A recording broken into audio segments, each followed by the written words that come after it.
Hey, Tom Norton here. Good to see you guys again. I want to just share a couple of ideas that might inspire you to keep moving forward with your English.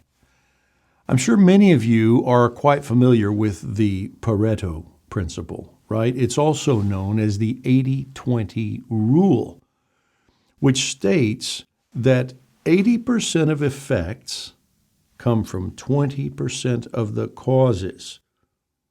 That is, 80% of all outcomes come from only 20% of all activity. Or in strictly business terms, you may have heard it put like this, that 80% of sales come from 20% of clients.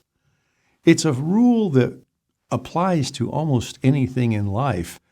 If you go to the gym every day and work out, 80% of the benefit that you see comes from just 20% of the effort you're making. It's the Pareto Principle. Now, the question here is, how can this rule help you improve your English? I believe this rule can help you with your English. And here's how.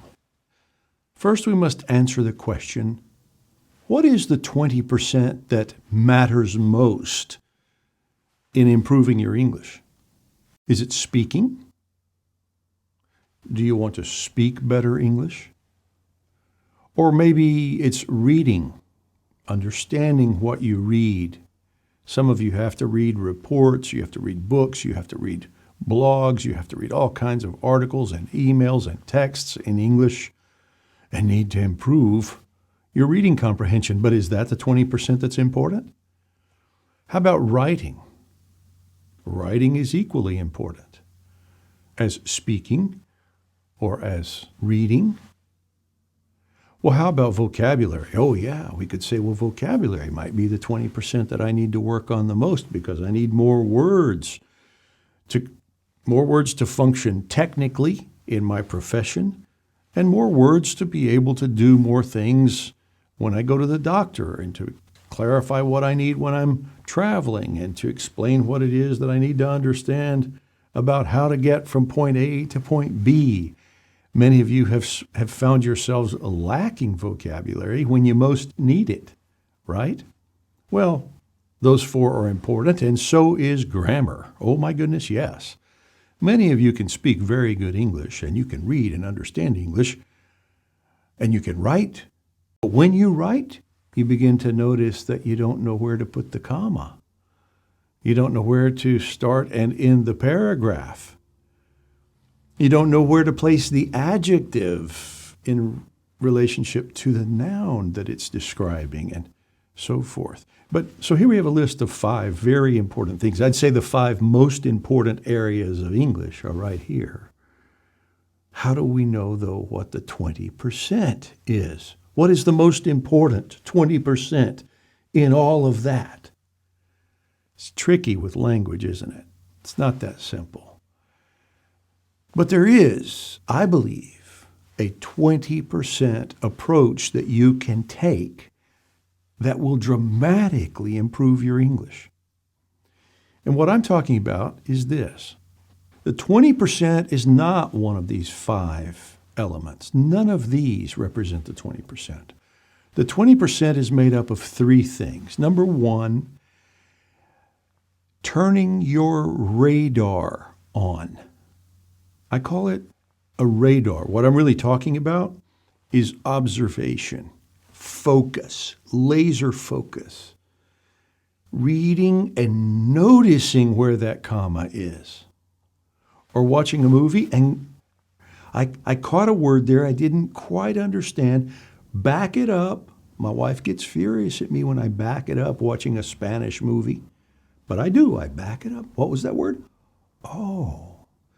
You see, if you want to improve your English, one of the important elements of the 20% is going to be taking some time every day, short little periods of time, and focusing.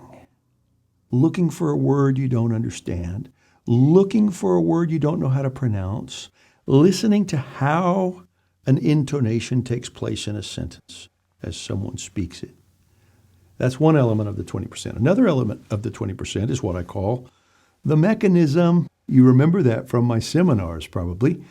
Ear, eye, mouth, brain. It's a mechanism. And we have to engage that mechanism. When you're reading and you come upon a word that looks challenging to pronounce, don't skip that word. Pronounce that word. When you're listening and you hear somebody say often and someone else says often, do you notice it? Do you practice it? Often, often, often, often. They're both correct.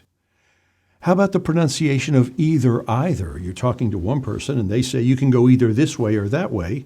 And 5 minutes later, you ask for directions again and they say you can take either that road or that road. Is it either or either? But the important thing is, did your radar hear it? And is your mechanism practicing it? Either, either, either, either, repeating it.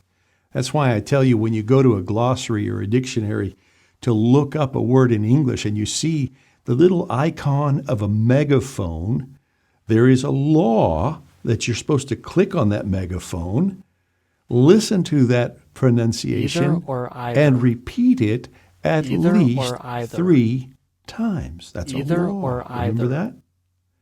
So you've got to engage that mechanism. And the third element of the 20%, if you want to be able to develop a system where you're focusing all of your effort on what will produce the greatest results and improvements, the third element is to develop some habits. I talk about the 8 daily habits. Remember them?